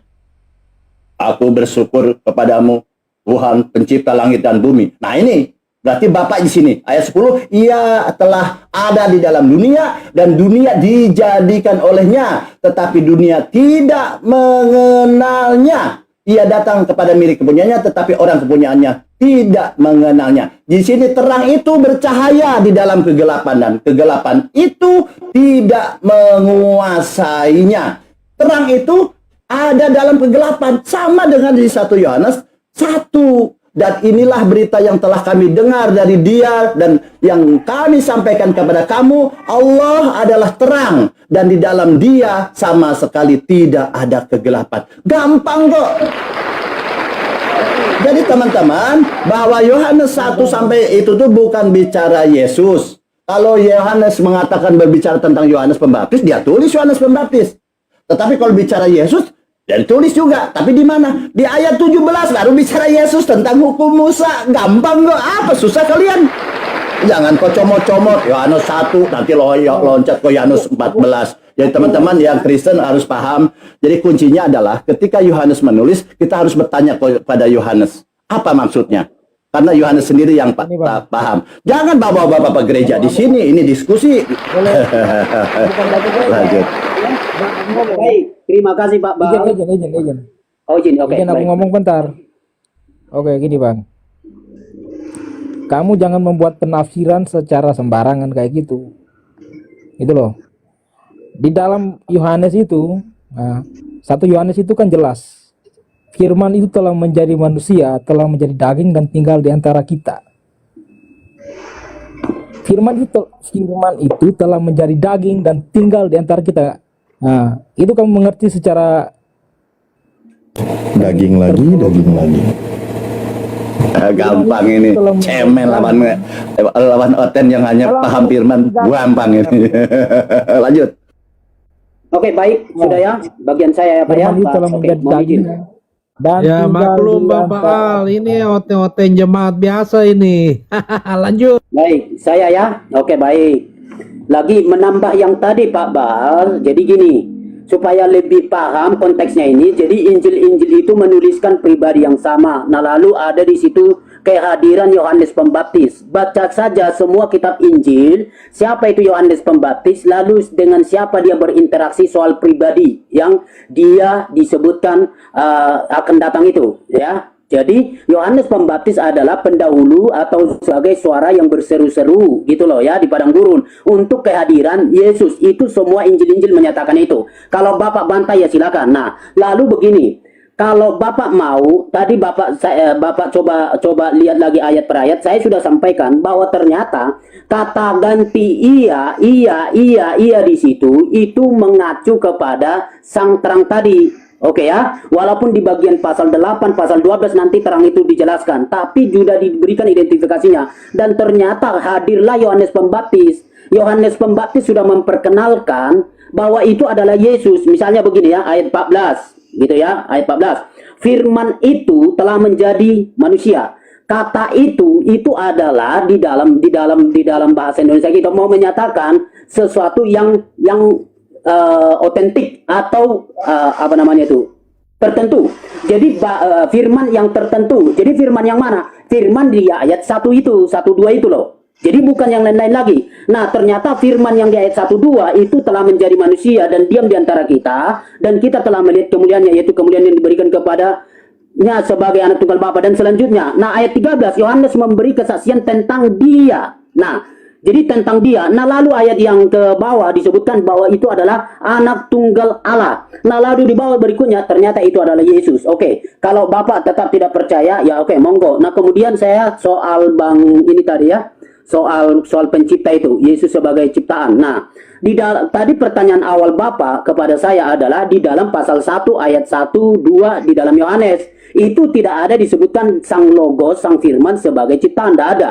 Nah, tetapi Bapak membuktikan lompat ke Wahyu pasal yang ketiga. Oke, yuk kita lari ke pasal 3. Nah, di dalam pasal 3 itu, Pak, di dalam Wahyu pasal yang ketiga, betul ada pernyataan, saya baca ulang begini. Inilah firman dari Amin, sang saksi yang setia dan benar. Permulaan dari ciptaan Allah. Kata permulaan itu dari kata arke. Di dalam penggunaan kata arke itu bisa bicara juga soal penguasa. Itu di dalam Lukas pasal yang ke-12, pasal yang ke-20, di dalam Kolose pasal 1, di dalam Titus pasal 3. Kata itu dipakai untuk menyatakan penguasa, kata arke. Kemudian juga bisa asal usul. Nah, kenapa LAI menggunakan seperti itu? Ternyata begini, LAI sudah menyatakan itu. Yang dimaksud di situ, inilah firman dari Amin, saksi yang setia dan benar, asal usul atau permulaan dari ciptaan Allah. Gitu loh. Nah, itulah penggunaan kata arke. Jadi jangan salah tafsir. Oke, makasih. Jadi tidak betul Yesus sebagai ciptaan, tapi dari dialah permulaan, dari dialah asal usul segala ciptaan. Boleh dicek penggunaan kata arke. Oke, boleh. Makasih. Halo. Selamat malam. Boleh saya tambahkan apa yang dibilang Praedika itu? Oke, baik, Pak. Dia aja lagi bicara, Pak. Belum minta Ya, tambah, saya gimana minta- sih Pak Jaswen? Saya kan minta izin. Ke Praedika boleh saya tambahkan? Oke, baik, Pak. Silakan, Pak. Nah, apa yang dibilang Pak Praedika itu betul. Mengapa saya bilang betul? Karena gini, terjemahan baru menuliskannya permulaan dari segala ciptaan. Tetapi kalau FAYH, firman Allah yang hidup, menuliskannya begini terjemahannya. Tuliskanlah surat ini kepada pemimpin jemaat di Laodikia. Pesan ini dari dia yang teguh, saksi yang setia dan benar. Dari semua perkara yang ada sekarang, dahulu dan yang akan datang. Sumber segala ciptaan. Nah, itu satu. Kedua, dari BIMK, Bahasa Indonesia, kurang tahu saya BIMK ya, terjemahan dari BIMK. Kepada malaikat jemaat Laodikia, tulislah begini, inilah pesan dari Sang Amin, saksi yang setia dan benar, sumber segala sesuatu yang ciptakan Allah. Tetap aja sama, Pak. Doai. Nggak ada berdoa. Tenang dulu. Sumber segala sesuatu yang diciptakan Allah. Dia sumbernya. Nah, terus kalau bahasa Inggris, sebentar. Kalau bahasa Inggris, Harus di mute ya. Bang Freddy itu di mute dulu, Bang Freddy. Oke, sorry. Kalau bahasa Inggris net menulisnya begini. To the angel of kepada malaikat Laodikia, jemaat Laodikia, tuliskanlah begini, seperti berikut. Inilah pengumuman yang berhikmat dari Amen, setia dan benar, saksi yang benar, the originator, pencetus segala ciptaan Allah. Jadi Sama dia aja itu dong. adalah originator, atau kalau bahasa Sundanya cikalna ciciptaan Allah. Kalau bahasa Sunda Ruwa keneh atuh, cikalna. sami mawon, podo wae. Jadi itu. Jadi artinya kalau arke dalam Wahyu 3 ayat 14 itu adalah sumber, pencetus atau originator, sumber segala ciptaan. Itu saya tambahannya. Pada organizer. Loh, bahaya nih Bang Andi Camp. Baik, sorry, ini Silakan Bang Alif atau siapa silakan. sebentar Pak, mohon izin Pak ya. Gimana Bapak, saya mau mengakhiri, tapi bagus, senang saya. Kira-kira kapan kita kembali, cuman bikin tema yang memang betul-betul tema, dan kita fokus di situ. Gimana? Saya mengajak Bapak-Bapak Siapa yang boleh kita diskusi? Ya ini malam ini Pak, Ini, Bang. lagi diskusi. Kan sudah. Saya sudah. Lanjut aja. Saya mau mengakhiri saya. Tapi saya senang, saya pingin lagi. Tapi bikin tema yang betul-betul. Iya, jadi kesimpulannya Pak, Nah, iya, iya Pak Pradika. Jadi kesimpulannya tetap tidak bisa dipungkiri kalau Yesus itu adalah ciptaan. Terlepas nanti ciptaan pertama, kedua, ketiga, yang awal itu nggak ada masalah. Bahkan kalau kita buka ya, kalau kita buka di dalam kitab Anda sendiri, itu penjelasannya Wahyu. Ini kalau saya buka ya, semoga tidak ini ya, tidak terganggu dengan maksudnya tidak kena peringatan. Soalnya di kitabnya kita Komalnya Pak Arif sering kena peringatan kalau open cam. Wahyu 3:14 ini ya. Ini nih kalau saya buka penjelasannya. Tapi kalau mau dibantah nggak apa-apa sih, kan memang teman-teman Kristen kami sudah paham, selalu begitu kan. Ini di sini dijelaskan loh. Nih. Ini sudah, saya yakin penerjemah ini ya, yang di LAI ini kan sudah berpikir matang dan dia pertimbangkan semua sehingga diterjemahkanlah begini. Di sini kan amin, saksi yang setia dan benar, permulaan dari ciptaan Tuhan kan gitu. Jadi amin di sini. Nah, permulaan dari ciptaan Tuhan, cuman di sini dijelaskan entah permulaan dari ciptaan yang pertama atau dari ciptaan yang kedua, yaitu jemaat. Jadi terserah dia mau ciptaan pertama atau kedua atau keberapa, terserah. Yang penting dia itu ciptaan Tuhan. Nah di sini teman-teman Kristen imani dulu, percaya dulu gitu loh. Dengan apa yang satu sudah menerjemahkan, kedua yang menafsirkan. Tapi kalau terjemahan diterjemahkan lagi dan tafsir ditafsirkan lagi, ya sudah wassalam. Diskusinya nggak tahu pakai cara apa lagi. oke baik Pak, saya Intinya, tanggapi. intinya, data itu harus dilawan. Pokoknya harus dilawan. Kalau bersahabat dengan itu data, berarti Yesus ciptaan. Itu aja Oke, udah. baik. Lawan. Saya sedikit ya. Oke, Bang Pradika, sebentar ya. Kita tadi kan Bang Alif, kemudian saya sedikit lagi ya. Teman-teman kan saya bilang, teman-teman Kristen ini tidak paham gitu tentang Yohanes 1 aja tidak, masih berputar-putar. Tadi kan kita berbicara tentang siapa terang. Yohanes menjelaskan terang ini adalah Allah, pencipta. Dia datang di dalam kegelapan. Allah di Yohanes 1 ayat 1. Yohanes 1 Yohanes 1. Catat ya. Kalau tadi Anda membahas 1 Yohanes, ini 1 Yohanes 1. Catat. Di situ tentang siapa terang ini.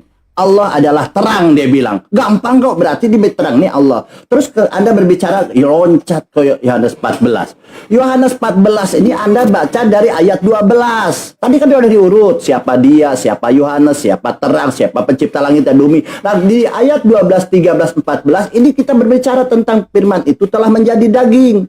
Kenapa Yohanes yang paham tentang Yesus tidak menulis Yesus di situ? Firman itu telah menjadi Yesus. Karena memang bukan untuk Yesus. Bagaimana kita memahami itu bukan untuk Yesus? Gampang kok saya bilang. Baca di ayat 12. Tetapi semua orang yang menerimanya, menerima Bapa maksudnya, yang menerimanya diberinya kuasa.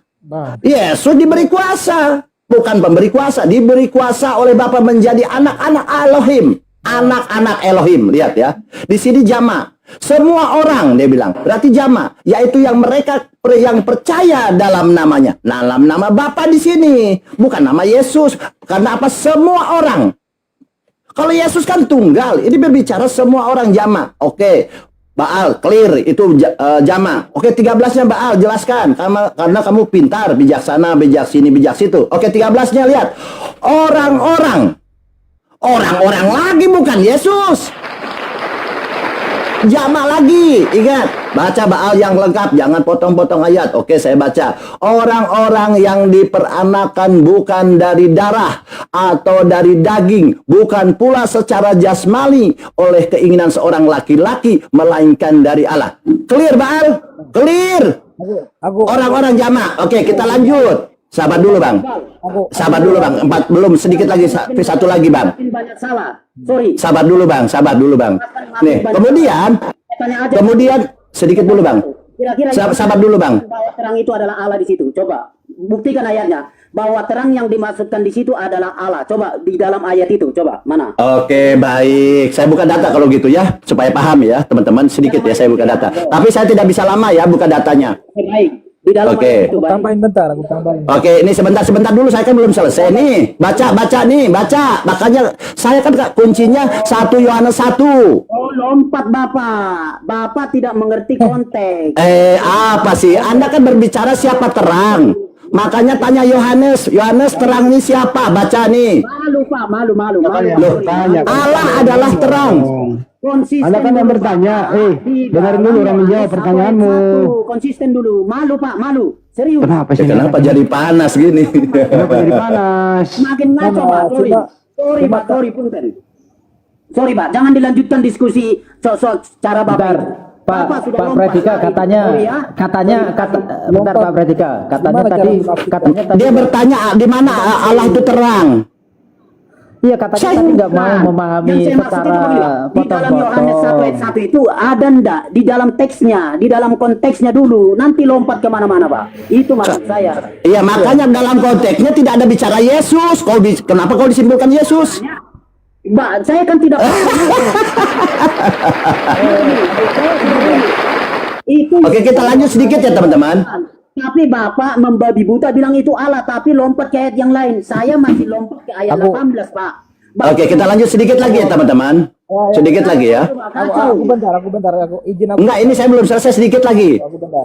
Yohanes 1, 12, 13 sebentar ya. Dari tadi aku Tahu siapa yang mau Enggak, belum, saya baru baca. Oke, saya sedikit lah ya teman-teman. Jadi di sini ayat 12, 13 dan 14 berbicara tentang orang jama. Semua orang-orang, manusia ini jama loh. Bukan personal loh. Gampang kok. Lalu di sini dikatakan apa itu? Ayat 12, orang-orang yang diperanakan bukan dari darah. Siapa anak-anak yang bukan dari darah? Bukan Yesus. Oh Yesus. Yohanes, siapa orang-orang yang bukan dilahirkan bukan dari darah ini? Apakah Yesus? Bukan untuk Yesus, Yohanes bilang. Di mana kau mengatakan itu bukan Yesus? Kamu baca katanya di 1 Yohanes nomor 5 tentang orang yang dilahirkan dari darah. Yohanes menjelaskan begini, Yesus Kristuslah yang datang ke dunia dengan air baptisannya, dengan darahnya. Yesus itu dari air dan darah. Gampang kok. Berarti di Yohanes 12, 13, 14 bukan berbicara Yesus. Karena Yesus ini datang dengan air dan darah menurut Yohanes. Gampang itu aja. Oh baik, terima kasih. Udah paham ya? Jadi begini, kuncinya gini teman-teman. Ketika kita memahami tentang ayat-ayat Yohanes, tolong harus mereferensikan kepada si penulis, karena si penulis yang tahu. Gampang kok, apa susahnya kalian? Terima kasih. Kamu nafsirnya sembarang ya. Sebentar Pak Martin. Ini aku ngomong bentar ya. Nah, Oh.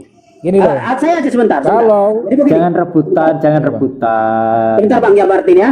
Jadi gini, silakan Pak Baal menjelaskan itu. Nah lalu dia bernarasi begitu. Saya hanya lempar saja. Semua yang membaca Injil Yohanes, silakan saja. Apakah setuju dengan pernyataan beliau itu? Lompat ke bagian lain terlalu jauh di kitab lain untuk mengidentifikasi sang terang, ya. Terlalu lompat. Mau setuju silakan. Tetapi di ayat di situ sudah ada pernyataan bahwa itu ternyata Yesus Kristus. Itu sudah ayat 16 ya. Dan penjelasan dia kata ganti dia tidak perhatikan, ya. Nah lalu gramatika dia tidak perhatikan. Itu sebabnya jadi ngaur. Terima kasih ya. Sorry Pak Bal, sorry. Saya ingatkan. Terima kasih. Mohon maaf ya Pak Bal ya. Terima kasih. aku bentar ya.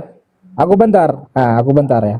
Nah, firman itu telah menjadi daging dan tinggal di antara kita. Kalau itu bukan diperuntukkan untuk Yesus, terus firman itu telah menjadi daging, itu siapa? Ditujukan pada siapa? Jadi kalau menjadi itu berarti ada yang menjadikan. Betul, kalau Anda menjadi pada Kristus berarti Kristus itu dijadikan. Ya, firman itu telah menjadi daging.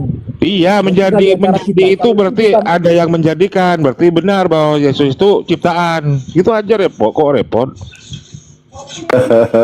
Gampang Itu kok. kan diperuntukkan pada siapa firman Gampang kok. menjadi daging dan itu kalau bukan Yesus, terus siapa? Siapa coba? Adam, Siapa yang telah menjadi daging? Siapa Adam. yang telah menjadi daging? Melkisedek, Adam, Melkisedek, Hawa. Dia bukan dari darah. Buat dari firman kok. Bukan dari darah dia. Jadi gini Pak Martin. Nah, oke. Gampang, banyak kok. Ada Melkisedek, Paulus juga bukan dari darah karena tidak jelas ibu bapaknya. Paulus juga kan tidak jelas ibu bapaknya, bukan air dan darah dia. Saran saya, jangan lari-lari dulu kemana-mana. Konteks Tadi ditanya Bang, bukan siapa yang bukan dari air dan darah. Ini berbicara tentang penciptaan manusia. Siapa yang bukan dari air dan darah? Adam, Hawa, gampang kok sebenarnya. Karena makanya di situ berbicara tentang banyak orang. Sedangkan Yesus itu dari darah, air dan darah. Kan di ayat 13 begini, orang-orang yang bukan diperanakan bukan dari darah. Kata Yohanes ini yang menulis, orang-orang jama yang bukan dari darah. Yesus masuk tidak? Tidak, karena menurut 1 Yohanes di sini ya, saya baca sedikit ya. Nih, saya bacakan sedikit biar cerdas gitu loh. Apa yang dikatakan Yesus ini? Nih, katakan dicatat ya. 1 Yohanes 5 nomor 6 dicatat. Tentang inilah dia yang telah datang dengan air dan darah, yaitu Yesus Kristus. Yesus Kristus dari darah. Ini Yohanes yang menulis, bukan si Baal. Bang, ya. Paham? Tinggal dicatat dulu Bang, biar Anda nih boleh membantah, Bible Anda dibantah, tapi Anda paham dulu. Berarti Yohanes 12, 13, 14 ini berbicara jama, orang-orang, semua orang, manusia yang bukan dari darah. Tetapi kalau Yesus dari darah menurut Yohanes, inilah dia yang telah datang dengan air dan darah, yaitu Yesus Kristus. Nah, valid. Berarti Yesus dicoret di situ, tidak termasuk. Jadi Yohanes 12, 13, 14, Yesus dicoret, tidak masuk ke sana. Gampang kok, apa susah? Oke, baik. Aku bentar ya. Gimana? Oke, Oh, ya. izin aku bentar. Bang, kamu kalau menafsirkan teks itu, kamu lihat konteksnya, gitu loh. 1 Yohanes itu, konteksnya berbeda dengan yang kamu bahas itu. Beda. Makna itu bisa dimengerti secara eksplisit dan implisit. Ada makna tersirat dan makna tersurat. Ngerti nggak itu? Ada makna tersirat dan makna Berarti tersurat. itu yang dimaksud Yesus yang berbeda berarti. Yesus yang berbeda berarti Kenapa? Baal. Itu maksudnya tidak diperanakan dari darah itu, maksudnya itu diperanakan secara rohani, bukan secara jasmani, gitu loh. Sebentar, boleh Martin saya Secara rohani. Coba belajar gitar kamu. Secara rohani tidak diperanakan secara darah itu Tidak ada di situ tulisan rohani, kok tambah-tambah lagi. Oh ini. Kok tambah-tambah loh. Itu padahal tentang darah itu dijelaskan oleh Yohanes juga. itu dalam satu teks itu bisa dipahami secara eksplisit dan implisit. Martin. Makanya Bang, kalau memahami ayat yang menulis Yohanes, yang mengarang Yohanes, tentu kita tanya sama Yohanes. Gampang kok, apa susahnya? Kau tanya-tanya ke bapak gereja, ke pastor, kemana-mana ya kau tidak akan dapat jawaban. Tanya pada Yohanes si penulis, apa yang bukan dari darah ini siapa? Yesus bukan, dia bilang. Kalau Yesus itu dari darah, dia bilang begitu. Yohanes yang ngomong kok. Baik ya, terima kasih. Mudah-mudahan paham ya. Lanjut. Ngaramuk, aing lesep. Saya pakai baik, bukan berarti saya setuju, bukan. Justru saya bantah bisa-bisan, Pak. Sorry ya, saya jelaskan lagi. Kalau Bapak kembali mengutip-ngutip tadi ayat 12, ayat 13. Jadi kata orang-orang Anda membuat penafsiran aneh di situ ya. Justru konteksnya itu bukan membicarakan Yesus, tapi yang Alhamdulillah, berarti bukan Yesus ya. Alhamdulillah, Rabbil Alamin. Paham. Saya mau jelaskan yang dipotong. Jadi yang secara dimaksud secara rohani. Mbak Martin gimana? Martin beda dengan predika itu. Wah, kacau kau ini. Jospen beda juga kau. Dengar Pak. Orang-orang yang diperanakan itu bukan Yesus yang dimaksud. Menerima secara rohani. Sebentar. Oh, kacau lagi mulai. Berantem sudah kalian. Aing liur, alu. bagian saya. Oh, itu belum Bang Andi masuk, kacau kalian, muncrat kabeh. Enggak, justru begini, saya harus Ya, luruskan. kamu dulu, Pak. Bang. Ya, kamu dulu, bilang. Siapa? Saya dulu atau Pak Martin? Kamu Saya dulu, dulu, Bang. Ya. Yap. Oke, silakan aja Bapak, tapi nanti mohon izin saya ya. Oke, silakan Pak Martin. Oh, saya dulu, oke. Gini loh. Nah, betul seperti Pak Pradika bilang itu. Orang yang menerima Yesus itu, menerima firman itu secara rohani, bukan secara jasmani gitu.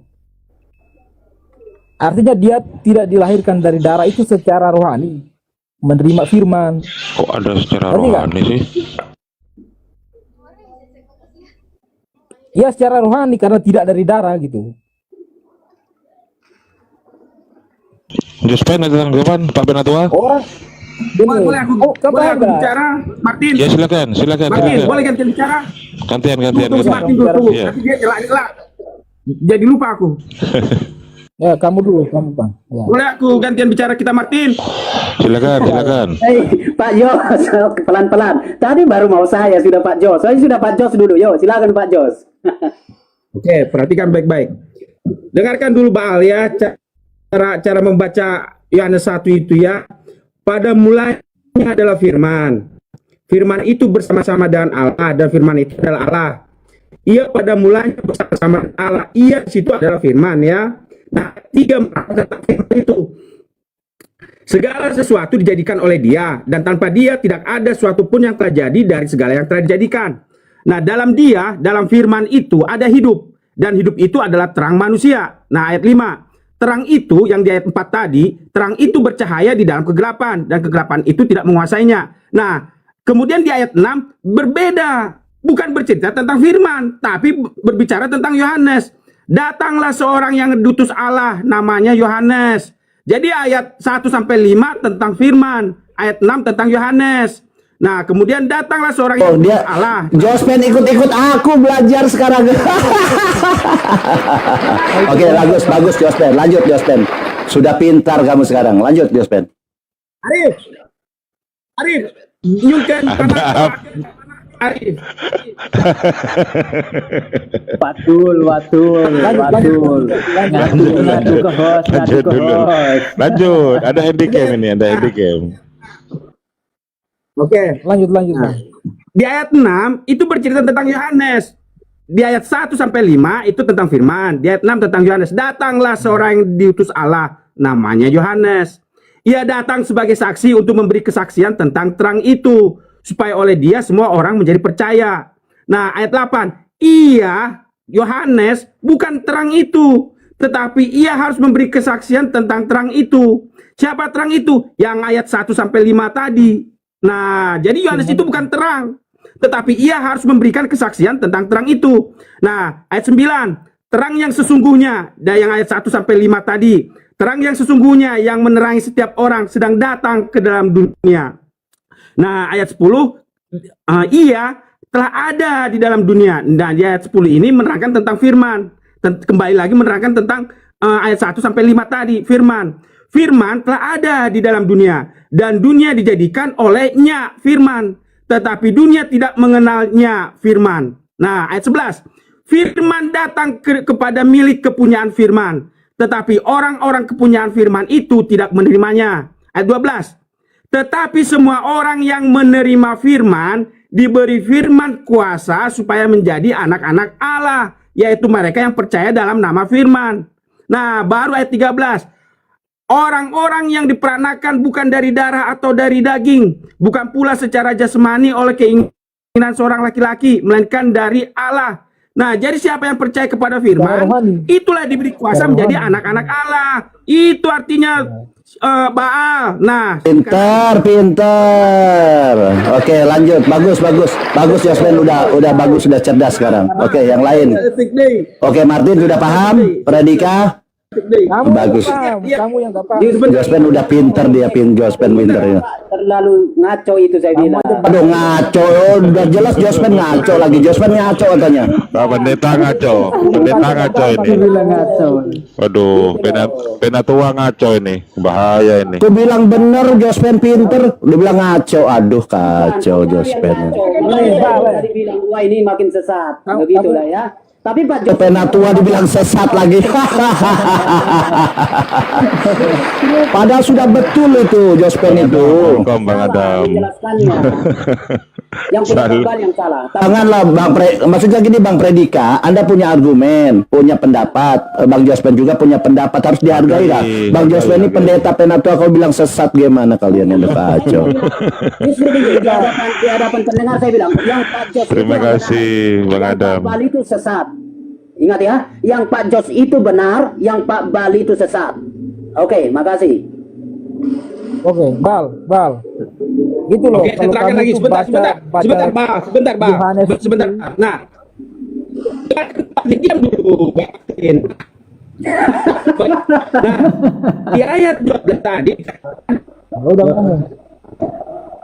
dia katakan, tetapi semua orang yang menerimanya, yang menerima firman, beri firman kuasa supaya menjadi anak-anak Allah, yaitu mereka yang percaya dalam nama firman. Nah, caranya bagaimana?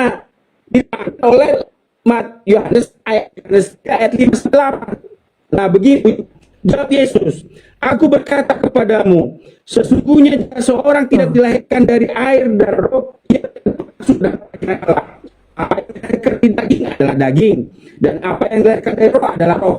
Janganlah heran, karena aku berkata kepadamu harus dilahirkan kembali. Ayat 8. Sinyalnya diperbaiki, Pak Penatua.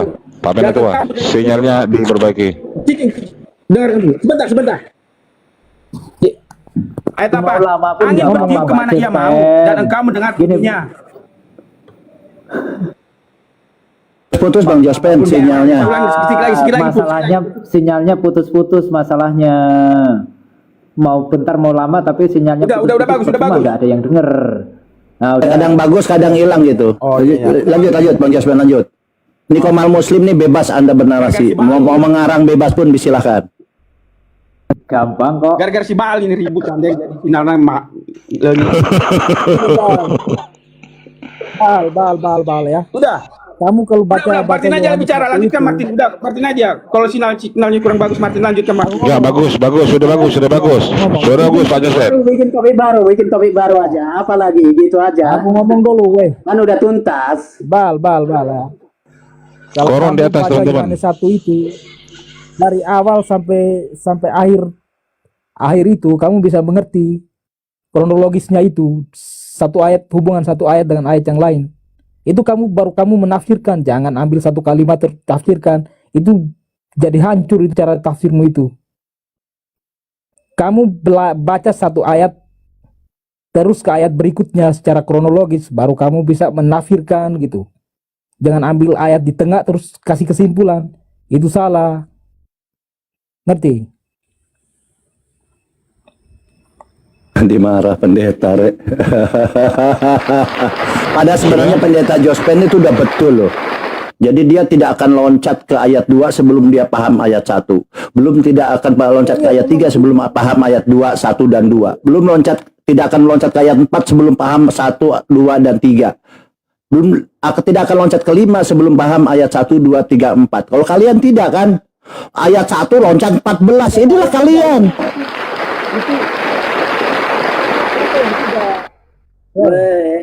Bagus. Itu Oke, anak SD buka pun tema tahu. baru aja. Buka tema baru. Justru kamu tuh, Ya, kamu nggak tapi baca. Bang Martin saya setuju ya Bang Martin. Kamu nggak baca. Bang Martin, saya bisa terima alasan Anda itu bicara tentang kerohanian ya, betul. Sebenarnya kalau Anda paham di ayat 14 ini begini. Sebentar ya. Kalau Anda paham ya, kalau saya ini kan orang pengkaji ya. Kalau Anda mau bawa kerohanian secara roh, oke.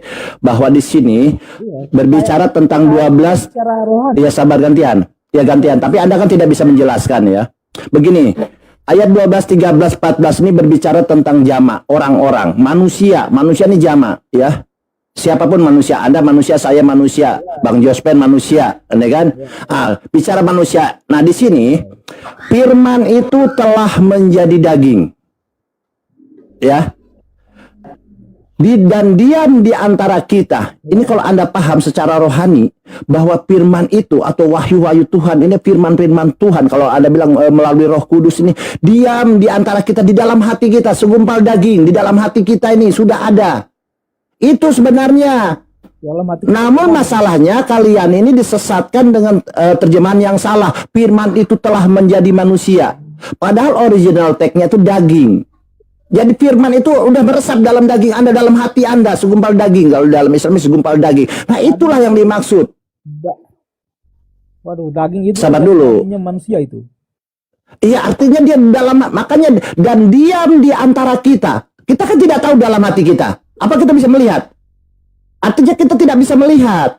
Artinya dan diam di antara kita. Diam di antara kita, di antara manusia ini diam. Ada firman Tuhan ini. Makanya orang percaya. Dengar dulu, dengar ya. Kamu mengerti logikanya gitu, logika kalimatnya. Aku pinter kok, pasti mengerti lah. 14 tahun dipatikan, 3 tahun di Yerusalem.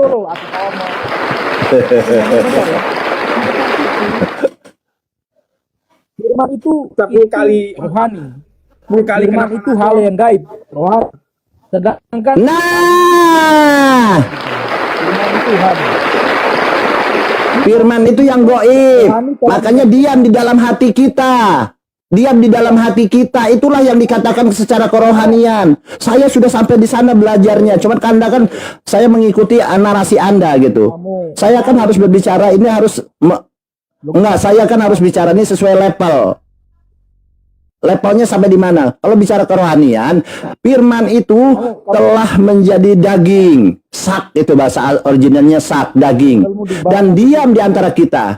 Di dalam hati, firman itu di dalam hati kita, gitu maksudnya itu. Dan diam di antara kita, di antara kita. Setiap orang ini ada itu, firman Tuhan ini. Begitu gampang kok. Bukan itu, Pak.